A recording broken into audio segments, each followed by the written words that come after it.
चलिए दोस्तों, आज हम लोग चलते हैं भारत के एक नए इतिहास के साथ। और आज हम लोग पढ़ेंगे भारत में मोहम्मद गौरी के बारे में हम लोग देखते हैं।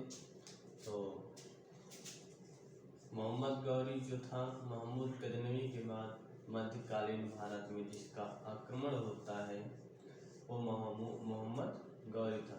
मोहम्मद गौरी के विषय में देखते हैं तो मोहम्मद गौरी जो था वो गौर प्रदेश से संबंधित था।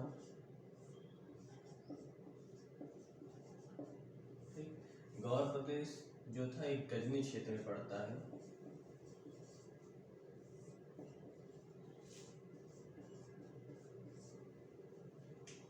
गौर प्रदेश जो है वो गजनी क्षेत्र के अंतर्गत आता है। गजनी क्षेत्र में जब गजनी वंश का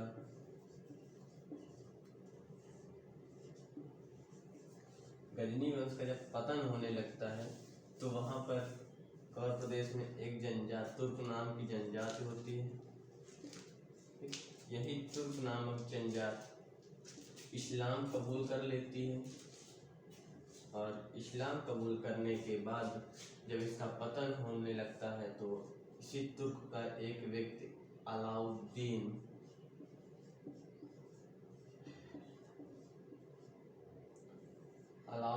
नामक व्यक्ति, जिसने जहां सौज की उपाधि ली,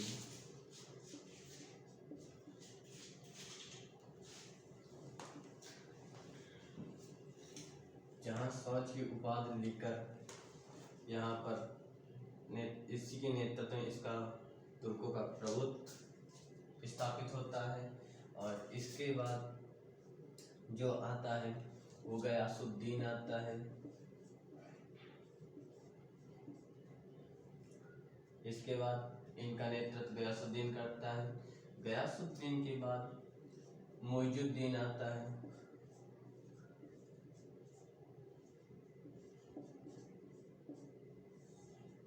और इसी मोइजुद्दीन को भारतीय इतिहास में कई नामों से जानते हैं। देखते हैं इसके उपनाम या उपाधियां। इसे पहले तो भारतीय इतिहास में मोहम्मद गौरी के नाम से जानते हैं और इसको शिहाबुद्दीन भी बोलते हैं।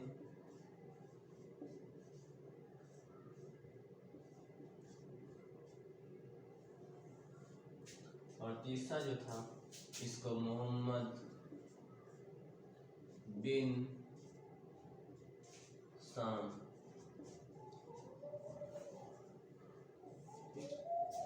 इसे 3 उपनामों से जानते हैं: मोहम्मद गौरी, शिहाबुद्दीन, मोहम्मद बिन साम।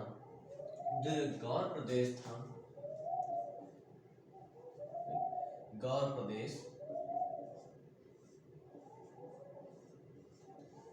प्रदेश की विशेषता क्या थी कि ये 2 चीजों के लिए काफी विख्यात था। पहला लौह इस्पात के लिए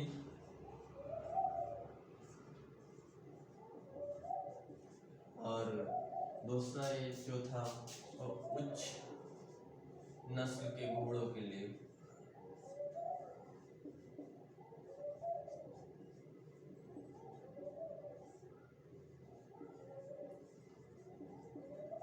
जो गौर प्रदेश था ये लौह इस्पात के लिए प्रसिद्ध था और यहाँ पर उच्च नस्ल के जो घोड़े थे वो पाए जाते थे।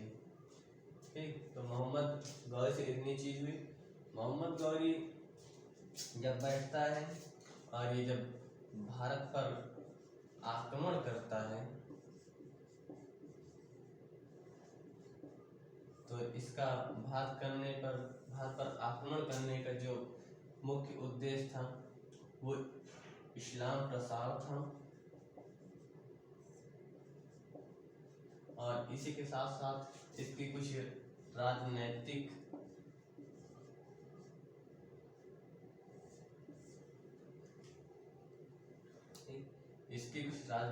भी थी।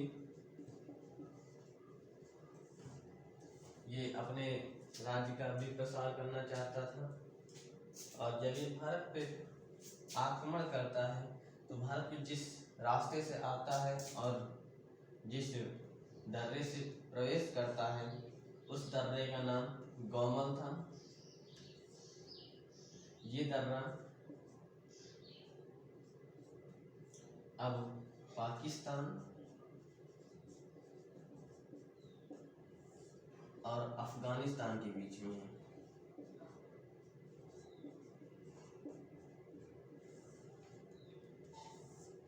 जो गोमल दर्रा है, गोमल दर्रा पाकिस्तान और अफगानिस्तान के बीच में। तो मोहम्मद गौरी जो है गोमल दर्रे से भारत में प्रवेश करता है और प्रवेश करने के साथ ही इसके हम लोग देखते हैं आक्रमण के बारे में देखते हैं। तो मोहम्मद गौरी जो था उसका सबसे पहला आक्रमण, मोहम्मद गौरी के आक्रमण देखते हैं। इसके आक्रमण में के क्रम में सबसे पहला जो आक्रमण होता है वो होता है 1175 में। ठीक, अच्छा, ये जब आक्रमण करता है तो इसके आक्रमण के समय में जो भारत के 3 साम्राज्य थे, भारत के 3 साम्राज्य पर जो था वो इस्लामिक शासन था। भारत के 3 साम्राज्य पर इस्लामिक शासन था। सबसे पहला साम्राज्य जो था वो था सिंध, दूसरा मुल्तान और तीसरा लाहौर। ठीक, 3 स्थानों पर जो था वो इस्लामिक शासन था। सिंध पर कौन था? वो था सुमरा वंश। मुल्तान में करमाथी संप्रदाय।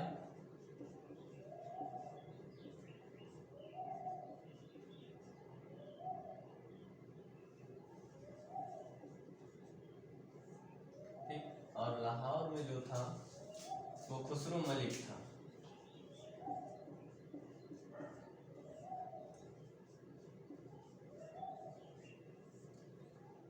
जिस टाइम मोहम्मद गौरी भारत पर आक्रमण करता है, भारत के 3 स्थानों पर इस्लामिक धर्म शासन कर रहे थे। पहला जो था वो सिंध पर सुमरा वंश था और दूसरा जो साम्राज्य था वो मुल्तान था, जिस पर करमाथी संप्रदाय नामक जनजाति शासन कर रही थी। और तीसरा जो था वो लाहौर था। लाहौर में खुसरो मलिक शासक था। तो जब भारत पर आक्रमण करता है मोहम्मद गौरी तो सबसे पहला इसका आक्रमण जो होता है वो 1175 ईस्वी में होता है। 1175 ईस्वी में जब ये करता है तो सबसे पहले इसका जो आक्रमण होता है वो मुल्तान पर करता है। ठीक, और मुल्तान पर आक्रमण करता है। यहाँ पर शासन कौन करता है? करमाथी संप्रदाय। तो करमाथी संप्रदाय को ये पराजित करता है।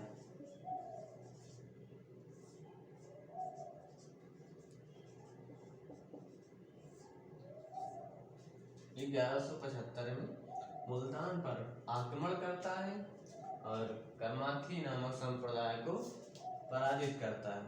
उसके बाद ये इसी क्रम में आगे बढ़ता है और आगे बढ़ने के साथ 1178 ईस्वी में ये गुजरात पर आक्रमण करता है, जहां का शासक मूलराज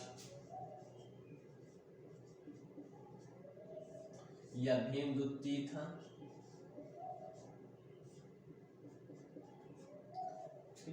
तो मूलराज और भीमदुत्ती यहाँ के शासक थे गुजरात के। यहीं पर इन दोनों के बीच युद्ध होता है। वो युद्ध जो होता है वो कासहद नामक मैदान पर होता है।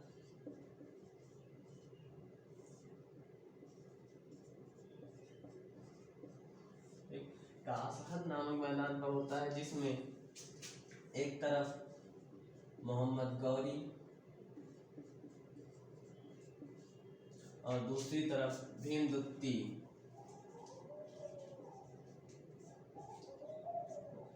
इस युद्ध में भीमदत्ती की जो विधवा माँ थी जिनका नाम नायिका देवी था,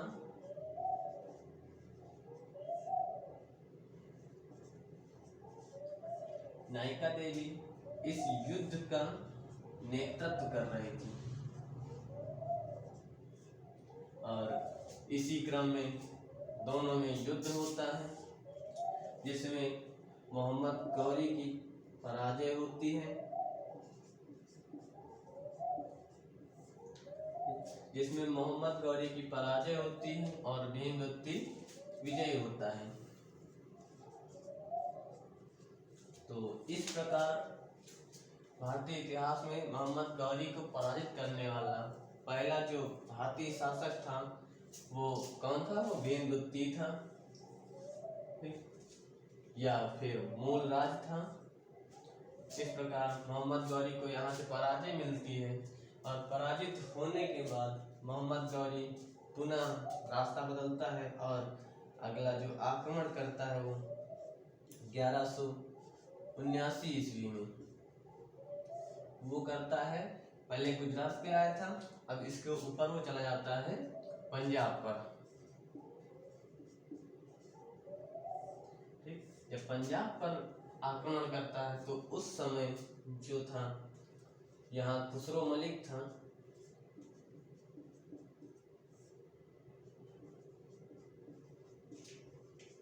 और ये खुसरो मलिक को पराजित करता है।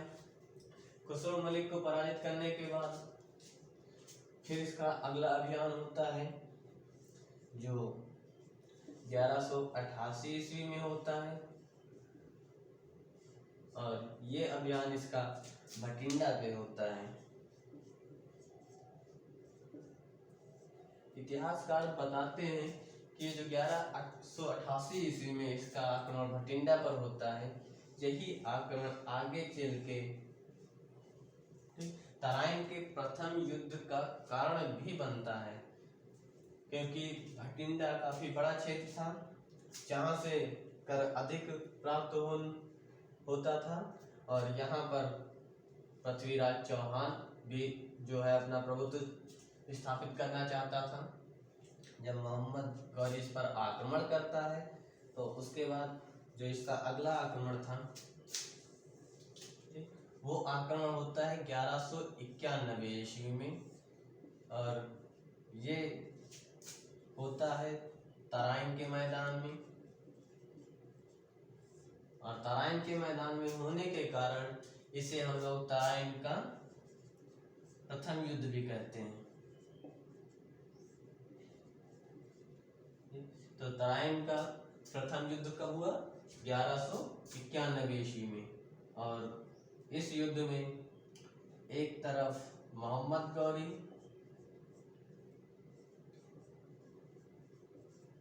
और दूसरी तरफ जो था वो था पृथ्वीराज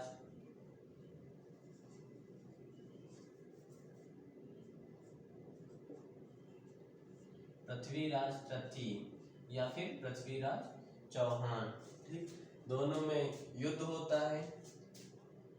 काफी पृथ्वीराज चौहान भी काफी जो था शक्तिशाली व्यक्ति था और दोनों में युद्ध होता है जिसमें मोहम्मद गौरी पराजित हो जाता है और इसमें पृथ्वीराज चौहान को विजय मिलती है। इस प्रकार पृथ्वीराज चौहान मोहम्मद गौरी को पराजित करने वाला दूसरा भारतीय शासक बनता है। इसी के क्रम में जब मोहम्मद गौरी पराजित हो जाता है तो कुछ क्षण के लिए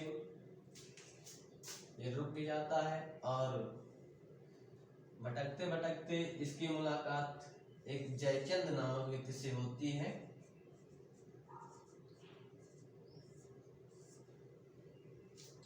जयचंद नामक व्यक्ति से जब होती है तो जयचंद भी इसका दुश्मन होता है और मोहम्मद गौरी भी, दोनों में क्या हो जाती है? मिलन हो जाती है। जब इनमें मिलन हो जाती है तो जयचंद भी जो है मोहम्मद गौरी को पृथ्वीराज के बारे में पूरी बातें बताता है, क्योंकि ये भी एक भारतीय शासक था जो पृथ्वीराज के बारे में सब कुछ जानता भी था क्योंकि नजदीक का ही था और ये थोड़ा सा दूर का था। और जब इससे मुलाकात हो जाती है, इनमें फिर बातचीत होती है। उसके बाद ये मोहम्मद गौरी को पुनः आक्रमण के लिए बोलते हैं। मोहम्मद गौरी फिर एक बार अपनी शक्ति का प्रभाव दिखाता है और 1192 ईस्वी में एक आक्रमण फिर करता है पृथ्वीराज पर, जो फिर तराइन के मैदान में होता है और इसे तराइन का द्वितीय युद्ध कहते हैं।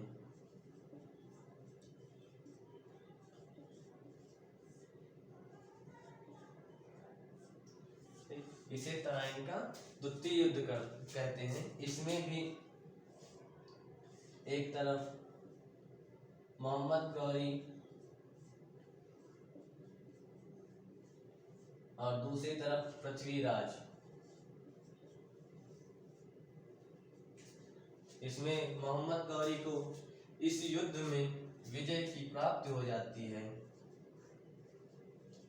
और इस प्रकार वो भारत में जो है अपना साम्राज्य स्थापित करने में सफल भी हो जाता है।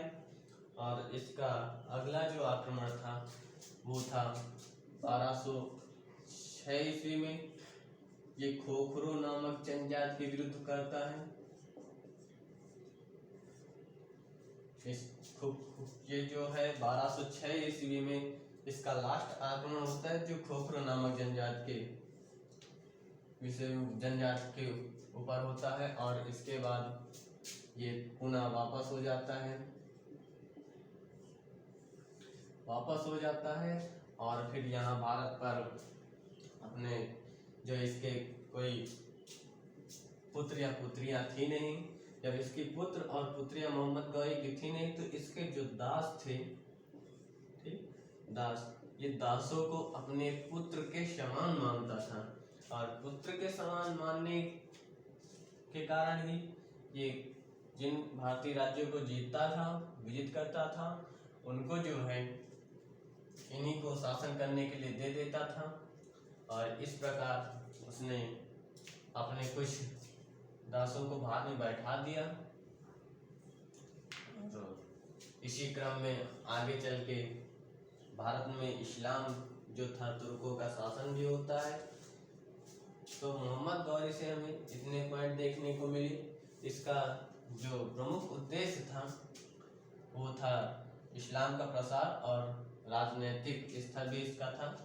तो काफी महत्वपूर्ण वैसे मोहम्मद गौरी है।